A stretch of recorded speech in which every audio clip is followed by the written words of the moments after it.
Watakan ana tunanin cewa an samu wasu 'yan damfara ne wanda suka damfara babban jirgin ruwan kasan India wanda ya ɗebo man fetur sai zai wuce ta Strait of Hormuz, wanda aka samu wasu 'yan damfara suka shigo cikin wannan jirgin suka sa kaya na sojojin ruwan kasan Iran wata RRGC kenan, suka yi shiga irin nasu da komai suka tara wannan babban katafaren jirgin ruwan suka shiga cikinsa har suka ansa kuɗi wurin kimanin kusan dala miliyan 1.400 kuɗin da suka ansa a hannun wannan direban jirgin ruwan kenan a matsayin haraji, wanda kun san cewa kasan Iran dama duk jirgin da zai wuce ta Strait of Hormuz din nan yana biyan haraji kafin ta kyale sai ya wuce kenan, in kuma ka matsa za su kwace wannan jirgin, wanda Iran ta kwace jiragen ruwa manya-manya guda biyu kenan.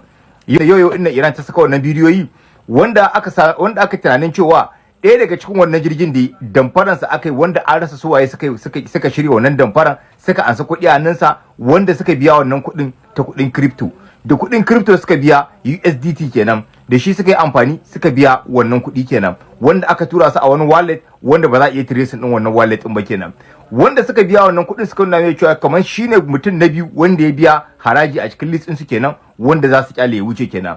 Wanda wannan direban jirgin ruwan bayan ya biya wannan kuɗin ya kama hanya zai wuce, sai da ya zo asalin Strait of Hormuz din inda ya haɗu da ainihin sojojin ruwan ƙasan Iran wata RGC kenan. Bayan ya haɗu da su suka fara bambama wannan jirgin, yayi sauri ya fara ihu yana gaya musu cewa fa shine su suka bashi izini ya wuce, su duba list din su shine mutum na biyu da ya biya wannan kuɗi, dan haka su suka bashi izini. A wannan lokacin suka tara wannan jirgi suka bincika suka tabbatar da cewa damfaran wannan jirgi aka yi. Sojojin ruwan kasar Iran suka zuwa suka ga wannan jirgin ruwan damfaran ta aka yi, haka dai suka tausaya mai suka kyale sa ya wuce saboda sun tabbatar da cewa damfaran sa aka yi, kuma an rasa su waye suka yi wannan damfara. Wata an samu yawu kenan a cikin tekun nan kenan, akwai yawu boys.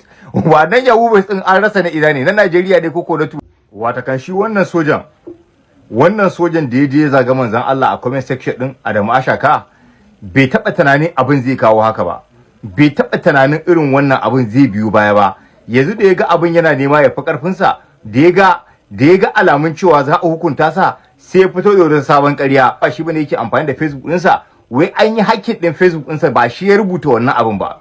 A bayanan da na ga Peoples ya yi cewa wai ya samu ya tattauna da wannan soja ɗin, wanda soja ɗin ya tabbatar masa da cewa fa an yi hakkin ɗin Facebook account ɗinsa ne, aka je aka yi posting, aka je aka zaga manzon Allah sallallahu alaihi wasallam a comment section din Adamu Ashaka, wanda daga baya kawai yana zaune sai ga an fara posting din wannan abin a cikin group din su nasu da sojoji kenan, sai ya sauri sai ya kira wanda yayi wannan posting din ya tambaye sa cewa me yasa kaga irin wannan abu baka contacting dina ba, sai ku kai soji ka zo ka fara posting, ni kai na ban ma san da wannan abu yanzu na fara gani.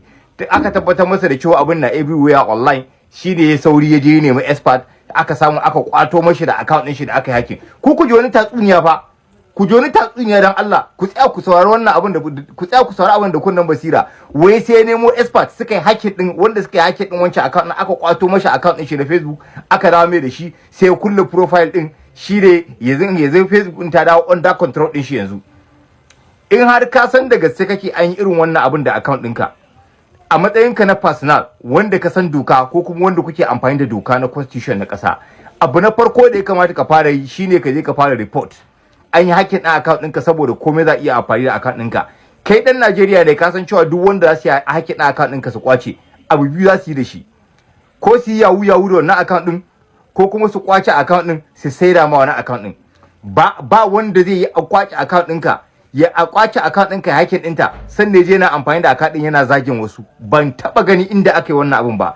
Duk wanda aka kwace mashi account za ku ga zuwa ake ana damfara da account ɗin, ko a damfare a wani akwato ko a hansa kuɗi a wurin shi, ko a yi yawu da account ɗin, ko kuma a je a sai da ama wani account ɗin wani amfani da account. Amma ba za a taɓa kwace account ɗinka sannan a je ana zagin wani da shi da wannan account ɗin ba. Ba zai taɓa yiwuwa ba. Wannan ya tabbatar da cewa wannan bawan Allah shi ya abin da kansa, da kan shi ya abin, kuma bai yi tsammani abin zai fara ka ba. Wannan babban kuskure da yake na a rayuwar shi na duniya, saboda baka isa ka kawo wani abu na religions a cikin military su baka ba, ko kai waye baka isa ba, especially ma Nigerian army baka isa ba kai siding din wani religion. Dama su fa a cikin aikin soja babu ruwansu da siyasa ko babu ruwansu da religions. Duk sanda kace zaka kawo wani abu na religions, tabbas za su taka maka burki. In dai ba kai imam bane, a cikin aikin su akwai imam akwai pastors. idan suka dauke ka suka baka permission cewa kai koyar da kiristoci a matsayin ka na faso, wannan baka da matsala. In suka dauke ka cewa ka koyar da musulmai a matsayin ka na malami, wannan baka da matsala. Amma haka nan kawai ka taso daga cikin sojoji ka fara daukan side, kai zaka fara wa'azi ko kai zaka fara wani abu ko ka fara zagin religion, tabbas sai sun hukunta ka. Wanda shi ina ga bai tunanin haka ba, bai tunanin za a zakulo wannan post din nashi bane, yaje ya aikata wannan abun, wanda babban kuskure da yake nan. Kuma in yayi wasa akan wannan abun za su iya koran shi aiki. Wallahi tallahi abu biyu ne za su yi masa, ko su kore shi aiki ko kuma su rage masa matsayi. Cikin biyu zai samu guda daya, wanda ina kai ta tsabani zai wahala wa koran sojan nan za su yi ba, saboda ba sa ɗaga kafa. Kuma yanzu yanda aka fara bincike akan wannan abun, hankalin shi ya matuƙar tashi, yana ta yunkurin yanda zai yi ya kwantar da abin, yanda zai yi shine yake neman hanyar da zai karyatar da abin, saboda ya mai da mutane mahaukata, ba mu san me muke yi ba. Ka gama zagin manzon Allah fiye halitta, sannan ka zo ka ce zaka ce wai an yi hakin na account ɗinka ne. Tunda an yi hakin na account ɗinka ana kan wannan abun, me yasa baka kyala account ɗin ba ka kwato shi, saboda a tabbatar da cewa ba kai bane kai amfani da abin? Me yasa ka je ka kwato account ɗin?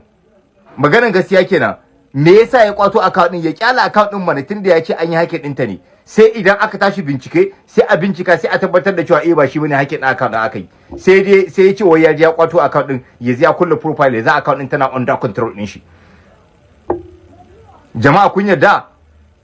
Duk wanda suka san cewa ƙarya yake yi, ba gaskiya bane, kuma dole a hukunta shi akan wannan abin, kamar yadda ake kan bincike. Muna nan muna jira a gama bincike mai